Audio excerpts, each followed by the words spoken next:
नमस्कार। Debate central में एक बार फिर आप सभी का स्वागत है। मैं हूं संजय उपाध्याय। जैसा कि हम कल ही चर्चा कर रहे थे कि जब भारतीय जनता पार्टी ने रायपुर दक्षिण को लेकर अपनी रणनीति का खुलासा कर दिया, रणनीति का खुलासा इस रूप में कि अपना प्रत्याशी घोषित कर दिया था, उसके बाद से ये चर्चा जोरों पर थी कि आखिर कांग्रेस से उम्मीदवार कब घोषित किया जाएगा। अब स्थिति वो भी स्पष्ट हो चुकी है। अभी कुछ देर पहले ही कांग्रेस ने अपना प्रत्याशी घोषित कर दिया है। युवा नेता आकाश शर्मा को सुनील सोनी के मुकाबले खड़ा किया गया है इस महासमर में, इस उपचुनाव में।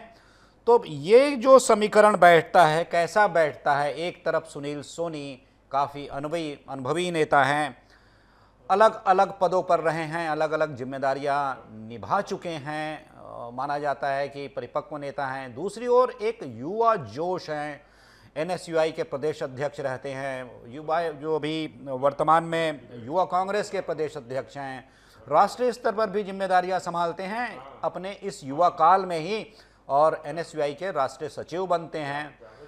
तो ये बहुत सी ऐसी विशेष बातें हैं जो इनके साथ भी जुड़ी हुई हैं। कुल मिलाकर युवाओं की बड़ी टीम है, बड़े नेताओं से सीधा संपर्क है, कुल मिलाकर उनका स्नेह है, इसकी परिणति है, प्रमाण है इसका कि उन्हें तमाम बड़े जो नेता हैं, जो अनुभवी नेता हैं, दिग्गज नेता हैं, उन्हें किनारे करते हुए आकाश शर्मा को टिकट दी गई।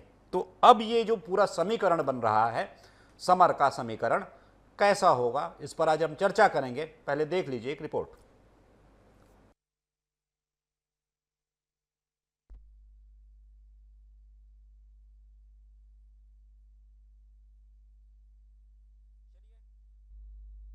सीधे चर्चा पर ही आ जाते हैं।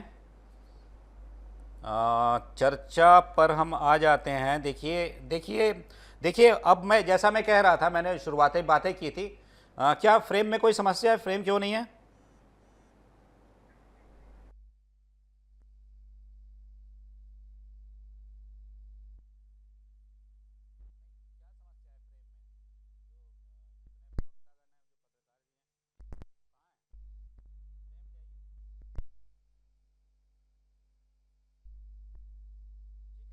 जैसा कि मैं अभी बात कर रहा था कि मैंने बताया कि एक तरफ अनुभवी नेता है, दूसरी तरफ युवा जोश है। हालांकि इनका भी अपना अनुभव, जो इनकी राजनीति की यात्रा है, छात्र राजनीति की यात्रा है, युवा कांग्रेस की राजनीति की यात्रा है, इनकी अपनी यात्रा है, इनका अनुभव इनके साथ है। तो ये तमाम विषय हैं जिस पर आज हम चर्चा करते हैं कि चर्चा इस विषय पर कि ये जो अब प्रतिस्पर्धा एक होने वाली है, मतलब जो कॉन्टेस्ट होगा वो कैसा होगा, इस पर आप सभी बताइएगा, अपनी राय रखिएगा। पहले मैं परिचय करवा दूं अपने मेहमानों का जो मेरे साथ जुड़े हुए हैं। गंधर्व पांडे जी हैं, प्रवक्ता हैं भारतीय जनता पार्टी के। गंधर्व जी, आपका स्वागत है। सत्य प्रकाश सिंह हैं, प्रवक्ता हैं कांग्रेस के। सत्य जी, आपका स्वागत है। के शर्मा जी हैं, वरिष्ठ पत्रकार हैं, हमारे साथ जुड़े हुए हैं। थोड़ा आप भी समझाइएगा, क्योंकि बहुत से ऐसे गणित गुणा भाग मैं देख रहा था जो कि कुल मिलाकर कहा जाए कि एक रणनीति पर काम करना दलों ने शुरू कर दिया है। अब रणनीति किस करवट बैठती है उनकी, और क्या परिणाम लेकर आती है, तो देखना होगा। सबसे पहले शुरुआत आपसे गंधर्व पांडे जी। सुनील सोनी जी के सामने जब आकाश शर्मा जैसे युवा नेता हैं, कहा जाए कि युवा जोश से भरे हुए नेता हैं, माना यह जाता है, जो कि खुद भी युवा कांग्रेस के अध्यक्ष हैं, एनएसयूआई के अध्यक्ष रह चुके हैं, प्रदेश के युवाओं की बड़ी टीम उनके साथ है। बड़े नेताओं की पसंद तो है ही, ये तो स्पष्ट हो ही गया। कैसा देखते हैं रण ये, गंधर्व जी? देखिए, इसमें पूरी तौर पे स्पष्ट है कि कांग्रेस पार्टी ने कहीं ना कहीं जिस प्रकार से उन्हें दक्षिण विधानसभा के जब मुख्य चुनाव हुए उसमें जो रिकॉर्ड तोड़ उनकी हार हुई, लगभग 66,000 वोटों से जो उन्होंने हार दर्ज की, तो कहीं ना कहीं कांग्रेस पार्टी का अपने बड़े नेता जो दक्षिण विधानसभा के थे उनसे विश्वास उठ चुका था। अच्छा। और लगातार निरंतर 8 बार जब वो विधानसभा चुनाव हार चुके जी, तो उन्हें एक नया चेहरा, वो बार बार कांग्रेस पार्टी ये कोशिश करती रही है कि कभी किसी को टिकट देके आजमा लिया, कभी किसी को टिकट देके आजमा लिया। पर कांग्रेस पार्टी को मुख्य तौर पे सीधा ये समझ लेना चाहिए था कि जिस प्रकार से जनता ने उन्हें विधानसभा चुनाव में दक्षिण विधानसभा में नकारा है, तो वो चाहे किसी को भी टिकट दे देते, वो आगे आपको स्पष्ट हो जाएगा जब चुनाव के परिणाम आएंगे। और आकाश शर्मा जी युवा हैं, इसमें कोई संदेह नहीं है, निर्वाचित युवा कांग्रेस के अध्यक्ष हैं, हाँ, उनके निर्वाचन के दौरान जब युवा कांग्रेस के चुनाव हो रहे थे, तो उसमें भले जब हम पेपर उठाकर देखते हैं तो कुत्ते बिल्ली के भी वोट पड़ गए। पूर्व में उन्होंने एनएसयूआई के भी अपनी कमान संभाली है। मैं उनके कार्यशैली पर कहीं भी टिप्पणी नहीं करना चाहूंगा जी। पूर्व में जो 2-4 चुनाव अगर आप देखेंगे तो उसमें भी जब आप देखते हैं तो आकाश शर्मा जी जहां निवास रहते, आज वो युवा कांग्रेस के प्रदेश अध्यक्ष, वो खुद अपने बूथ में चुनाव नहीं जीत पाए। ऐसा एक प्रत्याशी इन्होंने आजमाया है जिससे कहीं ना कहीं ये युवा वर्ग को टारगेट कर सके। पर आज सुशासन की सरकार चल रही है। छत्तीसगढ़ की जनता ने देखा है किस प्रकार से जो एक आक्रमण का दौर था, जिस प्रकार से जनता का शोषण और जनता की मूलभूत सुविधाओं से उन्हें वंचित किया जा रहा था पिछले 5 साल में, उसको नकारते हुए आज विष्णुदेव साय जी की सरकार में, सुशासन की सरकार में किस प्रकार से अंत्योदय का काम किया जा रहा है। तो उसी प्रकार से सुनील सोनी जी को जनता अपना बहुमूल्य आशीर्वाद अधिक से अधिक मतों से देगी और उन्हें विधानसभा का सदस्य बनाएगी। क्या बात है सत्यप्रकाश जी, गंधर्व जैसा कह रहे हैं कि आप बड़े प्रत्याशी किनारा कर लिए एक बड़ी हार देखते हुए, लगातार हार देखते हुए।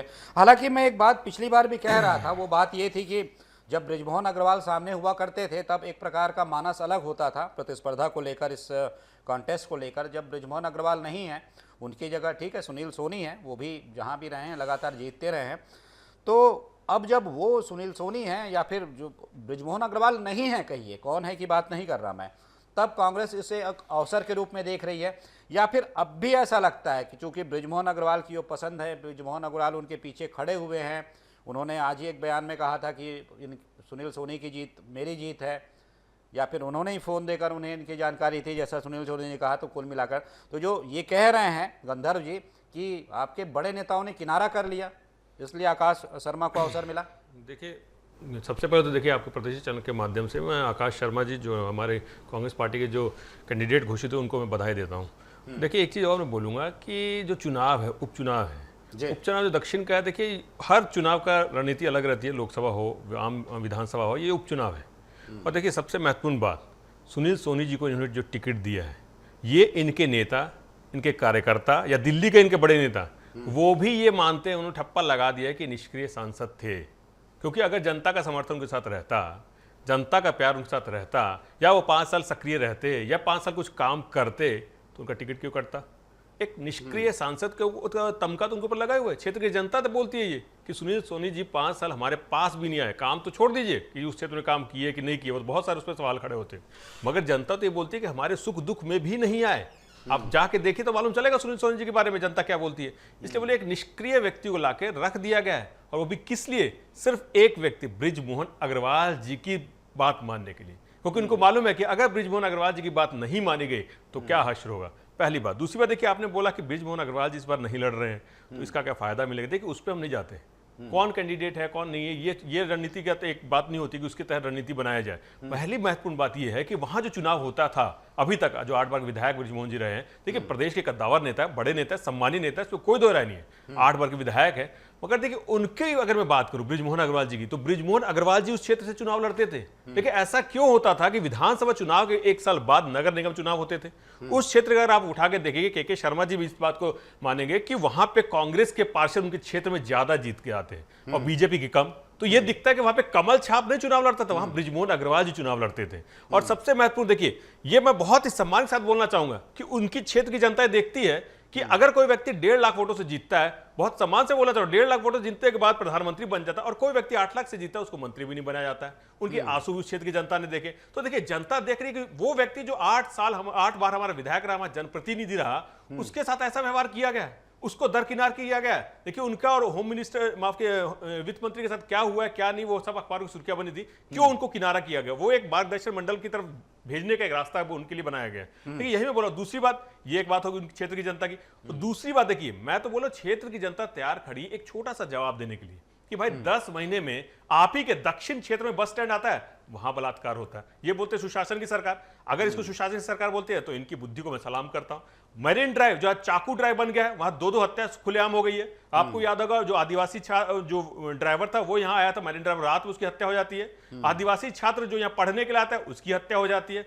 यहां बड़े बड़े गैंग आ गए हैं कभी आपने हमारे 5 साल की सरकार में सुनी क्या कोई गैंग यहाँ पे गोलीबारी करके चले गए? तो ये हालात हो गए।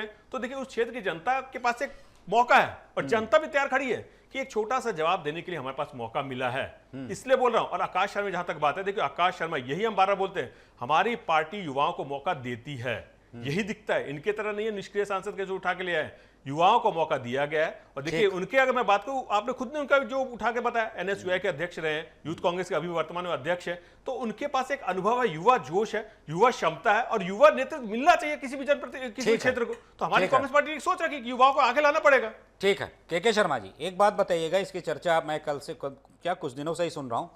ये दक्षिण की जब बात होती थी तब कहा जाता था बृजमोहन अग्रवाल तो जीतते हैं, प्रचंड मतों से जीतते हैं, जनादेश पूरी तरह उनके पक्ष में होता है। उसके बाद जब पार्षद का चुनाव होता है, निगम का चुनाव होता है, तो उन्हीं क्षेत्र से कांग्रेस के पार्षद बड़ी संख्या में निकल कर आते हैं।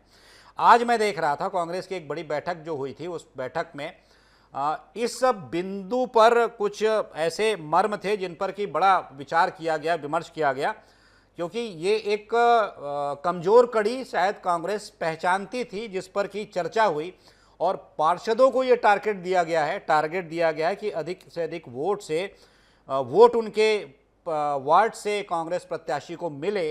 अगर वो वोट दिला पाने में सफल नहीं होते हैं, अगर वो सक्षम नहीं हैं, तो आने वाले दिनों में निकाय के चुनाव हैं, उनकी टिकट कट सकती है। तो एक तरीके से क्या कांग्रेस इस मैनेजमेंट में भी लग गई है क्या कि इन्हें अगर साथ लें तो वो जो एक खाई बनती थी, गहरी खाई, इसे बहुत हद तक कम किया जा सकता है, या फिर ये कहिए कि पार भी जाया जा सकता है? जी, ये बहुत महत्वपूर्ण सवाल है और ये सवाल में ही जवाब है। कहा जा सकता है कि बृजमोहन अग्रवाल अधिक मतों से जीतते हैं और रिकॉर्ड मतों से जीतते हैं। इसका तात्पर्य यह है कि कांग्रेस के कार्यकर्ता भी उसके लिए काम करते हैं, आरोप लगता है। लेकिन ये तो कहा जा सकता है कि कांग्रेस के मतदाता भी बृजमोहन को वोट देते थे और भाजपा के मतदाता तो वोट देते ही थे। ये बृजमोहन की उनकी लोकप्रियता है कि हर घर, हर परिवार, हर मतदाता से उनका जीवन संपर्क, ये एक बड़ा कारण है। अब जब पार्षद चुनाव होता है तो जैसे मैंने कहा कि कुछ पार्षदों पर पहले भी आरोप लगते रहे कि तुम्हारे यहाँ लीड क्यों नहीं होता है, बृजमोहन को क्यों वोट मिल जाता है। यही सवाल है। जब 11 पार्षद इनके जीत के आते हैं, 19 में से 11 कांग्रेस के हैं, तो विधानसभा या लोकसभा में ये परिणाम में या मतदान में क्यों नहीं तब्दील होता, ये कांग्रेस के लिए बड़ा सवाल। यदि इसका हल निकाल लिए, कई कांग्रेस के कार्यकर्ता चुनाव के समय या तो क्षेत्र से बाहर चले जाते हैं, ऐसा भी होता था क्योंकि विभिन्न विधानसभा चुनाव होते थे, तो अपने नेता के क्षेत्र में चले जाते, ये कहा जा सकता है। लेकिन अभी की स्थिति में कांग्रेस अपने वोट बैंक को बचाने में कितनी सफल होती है, ये महत्वपूर्ण है। कांग्रेस की दृष्टि से यदि देखेंगे प्रत्याशी को, तो प्रत्याशी को जनता के बीच चुनाव लड़ने का कोई अनुभव नहीं है, कहा जा सकता है। लेकिन एक फ्रेश कैंडिडेट होने के का फायदा यह होता है कि उसके खिलाफ कोई नकारात्मक प्रचार के अवसर भाजपा को नहीं मिलेगा। एक बड़ा कारण तो यह है।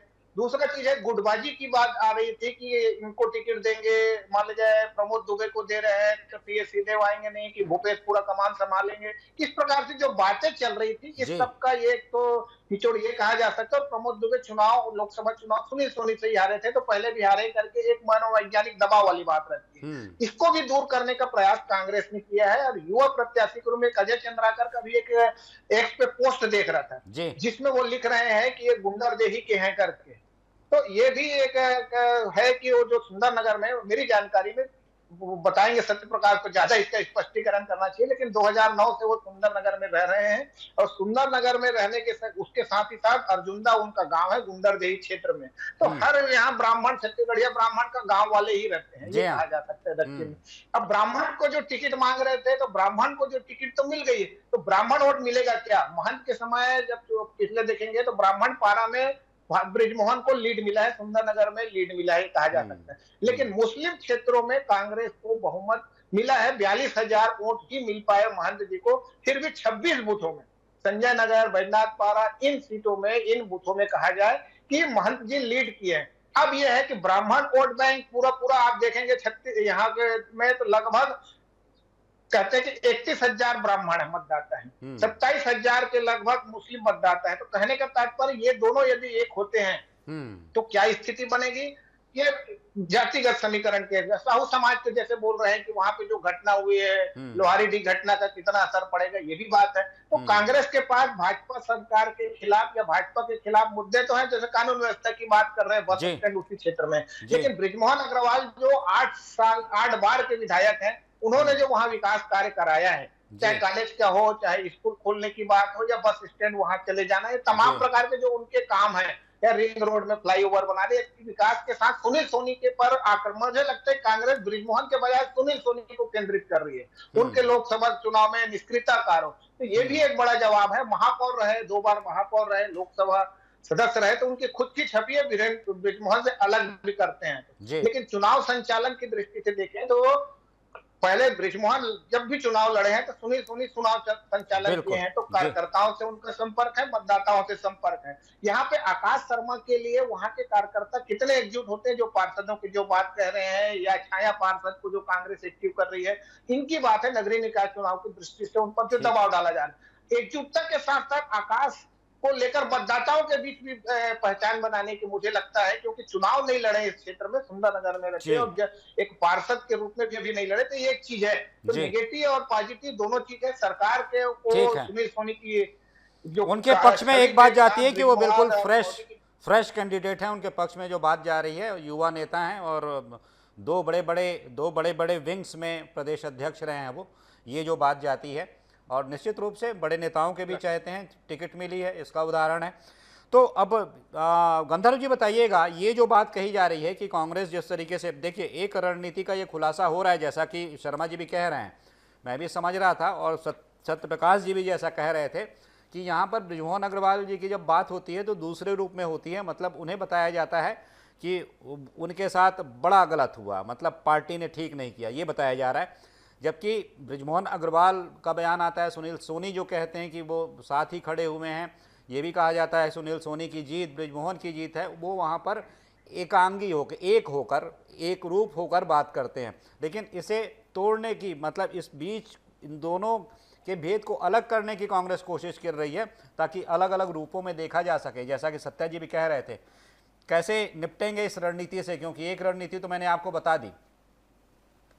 देखिए, मैं आपको स्पष्ट करना चाहूंगा कि भारतीय जनता पार्टी कार्यकर्ताओं की पार्टी है जी। इसका एक एक कार्यकर्ता नरेंद्र मोदी, एक एक कार्यकर्ता अमित शाह है, एक एक कार्यकर्ता बृजमोहन अग्रवाल है, और एक एक कार्यकर्ता सुनील सोनी जी। और रही बात हमें तोड़ने की, तो मैं कांग्रेस पार्टी अभी ये सब बृजमोहन जी के नाम को डिफेंड करके उनके नाम से सहानुभूति की वोट बैंक को अपने तरफ खींचना चाह रहे हैं। तो बृजमोहन अग्रवाल जी ने तो, जब इनके मंत्री शिव डहरिया जी ने कहा था, पूर्व मंत्री शिव डहरिया जी ने जब कहा कि बृजमोहन अग्रवाल जी से पूछ के कांग्रेस के प्रत्याशी को तय करेंगे, तो बृजमोहन जी ने तो मीडिया में स्टेटमेंट दिया था कि अगर आपको मुझसे इतना ही लगाव है तो आप कोई प्रत्याशी मत उतारिए, भाजपा के प्रत्याशी का समर्थन कर दीजिए। आज बृजमोहन जी जब स्पष्ट कर रहे हैं, मैं चुनाव लड़ूं या सुनील सोनी चुनाव लड़े या भाजपा का कोई भी कार्यकर्ता चुनाव लड़े, चुनाव बृजमोहन का है। चुनाव उन्होंने तो अपने ट्वीट में कहा, एक्स के पोस्ट की बात हुई, उन्होंने कहा अगर सुनील सोनी जी विधायक होते हैं तो मैं रायपुर दक्षिण की जनता को आश्वस्त करता हूं कि रायपुर दक्षिण के 2-2 विधायक, क्योंकि मैं उस क्षेत्र का आजीवन विधायक रहूंगा, क्योंकि जनता ने मुझे अपने दिल से वहां का आजीवन विधायक मान रखा है। तो इस प्रकार के हमारे बृजमोहन जी हैं। और सुनील सोनी जी भले वो शांत स्वभाव के हैं, ऐसा नहीं है जिस प्रकार से निष्क्रियता का आरोप लगाते हैं। जब वो मेयर रहे वर्ष 2004 से 2010, तो रायपुर की किस प्रकार से विकास गाथा लिखी गई, जिसका आज तक के हम सभी गुणगान करते। जो वाटर सप्लाई की व्यवस्था हुई, 400 करोड़ का प्रोजेक्ट आया, अनेक प्रकार के यहाँ पर हाईवे बने, जब रिंग रोड चारों तरफ से निर्मित हो रहा था, तो उस प्रकार उस समय पर भी वही थे। वहां पर सभी जो सोसाइटीज बच रही थी, सारी चीजों की जो टाउन प्लानिंग हो रही थी, उसमें कहीं ना कहीं सुनील सोनी जी की एक विजन थी। इसके बाद जब वे सांसद रहे तो लगभग उन्होंने 4000 करोड़ का केंद्र से बजट प्रस्तावित किया। जब माननीय नितिन गडकरी जी रायपुर आए, रायपुर में मेडिकल कॉलेज में सभा हुई, उन्होंने यहाँ पर 20,000 करोड़ की सड़क परियोजना का उद्घाटन किया, शिलान्यास किया। उसमें आपका यहाँ से विशाखापट्टनम के हाईवे की सड़क थी। अगले दिन उस समय के पूर्व मुख्यमंत्री भूपेश बघेल जी के बड़े बड़े पोस्टर लगा दिए गए कि हमारे मुख्यमंत्री ने 20,000 करोड़ की सड़क परियोजना प्रदेश की जनता को प्रदान की। तो इस प्रकार का दुष्प्रचार करने वाले जबकि आरोप लगाते हैं तो ये शोभा नहीं देता। क्योंकि होता क्या है कि अब जैसे सुनील सोनी जी इतने वरिष्ठ नेता हैं, इतने सालों का उन्हें अनुभव है और वो काम करते हैं, वो काम करने पे विश्वास रखते हैं, वो दूसरे के कामों में अपना बैनर पोस्टर चिपका कर नहीं रखते। और चाहे बृजमोहन जी भी अगर इतनी बार चुनाव लड़े तो संचालन सुनील सोनी जी ने ही किया है। सुनील सोनी जी जहां रहते हैं सदर बाजार में वहां पर जो पूरे व्यापारी लोग हैं वहीं से लगा हुआ ब्राह्मण पारा है। सुनील सोनी जी भी छत्तीसगढ़ के हैं, कोई बाहर के तो है नहीं जी। जो इस प्रकार से जब आप देखेंगे तो एक तरीके से जो पूरा भाजपा के लोग हैं, भाजपा के कार्यकर्ता हैं और रायपुर दक्षिण विधानसभा के कार्यकर्ता हैं और मतदाता हैं, सभी को यह एहसास है अगर चुनाव सुनील सोनी जी लड़ रहे हैं इसका अर्थ यही है कि ये चुनाव बृजमोहन जी लड़ रहे हैं। ये चुनाव भारतीय जनता पार्टी का प्रत्येक कार्यकर्ता लड़ रहा है। ठीक है सत्या जी, एक बात तो जवाब दे दीजिएगा, क्या बृजमोहन अग्रवाल जी की जो कथित सहानुभूति आप लोग जो दर्शाते हैं उसके सहारे चुनाव लड़ रहे हैं? और एक बात और बताइएगा, जैसा कह रहे थे कि डहरिया जी ने कहा था, एक बात कही थी कि तो क्या बृजमोहन जी से पूछ कर उतारा गया है क्या आकाश जी को? देखिए मैं आपको जवाब दूंगा, मगर सुनील सोनी जी का माफ कीजिए, इनका पांडे जी का थोड़ा जवाब दे दो एक दो चीज़ का। ये बोल रहे सुनील सोनी जी जब मेयर थे तो रिंग रोड बना और ये बना, उसमें यूपी की सरकार थी, हाईवे कौन बनाता है ये पता होना चाहिए। फिर दूसरी बात इन्होंने बोली कि 20,000 करोड़ नितिन गडकरी जी दिया। थोड़ा पांडे जी पढ़िए, जब वो वापस दिल्ली पहुंचे तो उस बजट को क्या किया ये थोड़ा जानकारी लिखिए, तो आपको पता चलेगा कि प्रतिष्ठित चैनल बैठ के ऐसे मत बोलिए। फिर आ जाइए आपके इनके दुष्प्रचार की बात कर। अभी विधानसभा में इन्होंने अब खुद ने माना जो 18 लाख आपने भी उपाध्याय जी देखा कितने बड़े बड़े होर्डिंग टंगे थे, अब कहीं दिख रहे हैं रायपुर में आपको 18 लाख के? नहीं दिखेंगे, क्योंकि विधानसभा में इनके मंत्री खुद माने कि एक भी आवास की स्वीकृति नहीं मिली है। तो दुष्प्रचार कौन करता है? जनता भी जानती है। यही मैं बोलना चाह रहा हूँ कि आपने दुष्प्रचार करके घोषणाएं करके सत्ता में आ गए मगर जनता से बहुत कोसों दूर चले गए, पहली बात। दूसरी देखिए, एक बार मैं बोलना चाहूँगा, पांडे जी ने अभी जितनी देर बोला 2 मिनट 4 में जो भी बोला, बृजमोहन सुनील सोनी जी, बृजमोहन सुनील सोनी जी, तो वहां पे चेहरा किसको लेके जा रहे हैं? मुख्यमंत्री जी है ही नहीं चुनाव में, विष्णु देसाई जी, मेरे को तो यही लग रहा है। और देखिए इनको भी बार बार क्यों बोलना पड़ रहा है बृजमोहन जी चुनाव लड़ रहे हैं, बृजमोहन जी चुनाव लड़ रहे हैं? जनता को क्यों ऐसा बताना चाह रहे हैं बृजमोहन जी चुनाव लड़ रहे हैं, बृजमोहन जी खुद ही ऐसे? आपके लिए मैं वही बता रहा हूं, आपके लिए सत्या जी, मैं वही बोल रहा हूँ आपके लिए नहीं, मैं वही बोल रहा हूँ। और सुनील सोनी जी, बृजमोहन अग्रवाल जी भी बोल रहे हैं मैं लड़ रहा हूँ, तो क्यों बोलना पड़ रहा है? और मुख्यमंत्री का तो नाम ही नहीं ले रहे। मतलब आप ये मान रहे हैं कि मुख्यमंत्री का तो चेहरा नहीं है, तो पांडे जी ये स्पष्ट कर दे कि उस क्षेत्र में मुख्यमंत्री जी का चेहरा लेके जाएंगे या बृजमोहन अग्रवाल का चेहरा लेके जाएंगे, ये बता दइए। तो ये दिखता है कि ये भी बृजमोहन का ही चेहरा आगे करेंगे, बृजमोहन करेंगे। भले मुख्यमंत्री जी अपने सीएम हाउस में बैठे रहे, कोई मतलब नहीं मुख्यमंत्री जी से, ये चुनाव बृजमोहन जी के आगे लेके लड़ेंगे, क्योंकि चेहरा उन्हीं को बनाएंगे।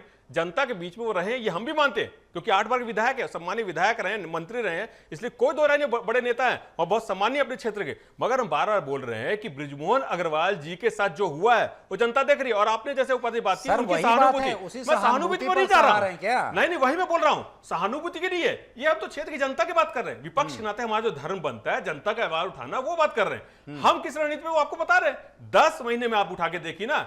अच्छा उपाध्याय जी, मैं भी आपका चैनल देखता हूं, एक दिन आप बता दीजिए, एक दिन अगर कोई खबर ऐसी चली हो कि आज बलात्कार नहीं हुआ है, आज लूट नहीं हुई है, आज डकैती नहीं हुई, एक दिन बता दीजिए आप 10 महीने में।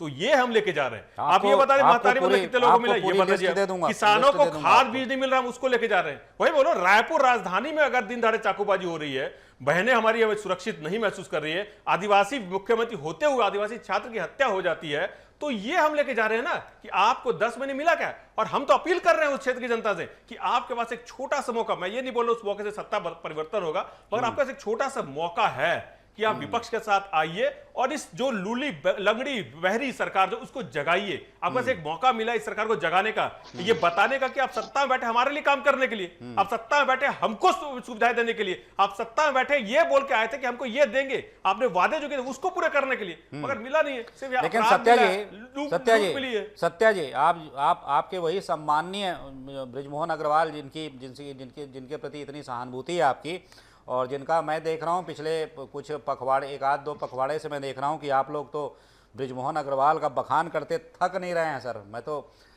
तो हर बार ये सुनता हूँ, हालांकि वो योग्य है, मानता हूँ। सुनिए मेरा सवाल ये, मैं मानता हूँ वो उस लायक है, योग्य है, लेकिन सर विरोधी दल कभी इतनी बड़ाई नहीं करता जितनी मैंने सुन ली है मुझे लगता है कि ऐसा मैंने अपने पूरे कैरियर में नहीं देखा कि किसी नेता के प्रति इतना प्रेम अचानक विपक्षी दल का उमड़ आया हो। ठीक है, मतलब मेरा सवाल ये था कि अगर जैसी वो बात कर रहे हैं कि ये जो आप जो बात कर रहे थे कि बृजमोहन अग्रवाल हैं, तो मुकाबला तो यही मानिए, आप भले कहिए, मुकाबला तो आपका बृजमोहन अग्रवाल से ही होने वाला है, जैसा कि दिखाई दे रहा है, भाजपा कह रही है। देखिए उपाध्याय जी, यही मैं बोल रहा हूँ।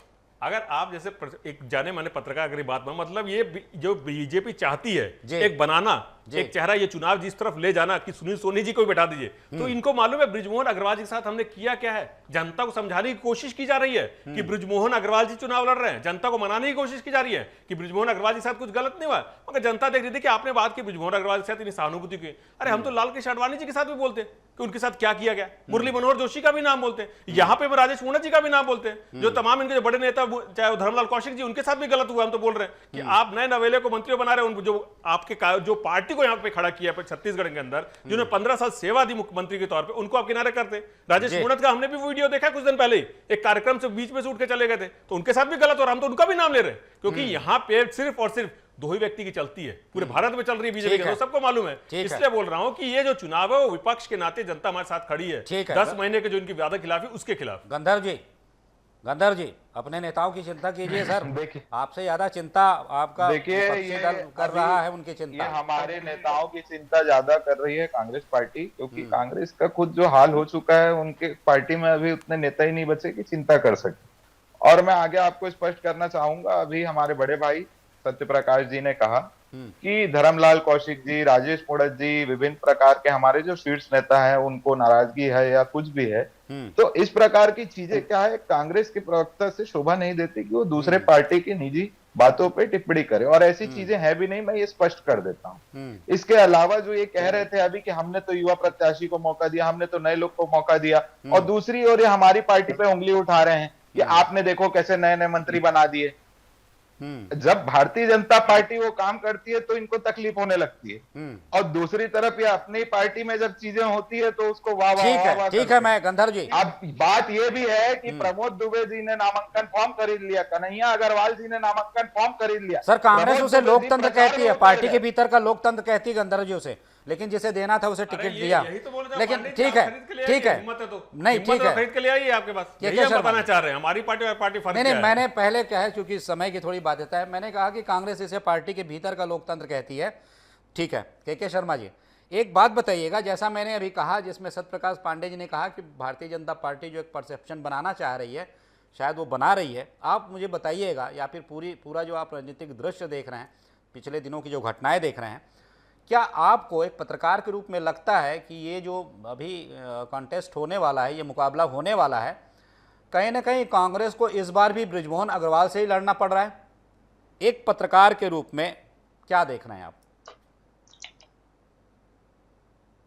देखिए, चेहरा सुनील सोनी का है जिसको टारगेट कांग्रेस कर रही है। भाजपा जो है ये दोनों की जोड़ी, जैसे बृजमोहन ने पहले ही कहा कि मैं आजीवन यहाँ का विधायक हूँ, तो बृजमोहन की अपनी छवि पकड़ है, उसका लाभ मिलेगा। इसको आप सीधा एक लाइन में यदि समझाना चाहो तो जो आप महाभारत देखें तो महाभारत में अर्जुन चुनाव लड़ रहे थे कि कृष्ण चुनाव युद्ध कौन चुनाव लड़ रहे थे, अर्जुन की कृष्ण की भूमिका को भी लोग जानते हैं कितनी थी, तो यहाँ पे कृष्ण की भूमिका में बृजमोहन है, अर्जुन जो है वो सुनील सोनी है।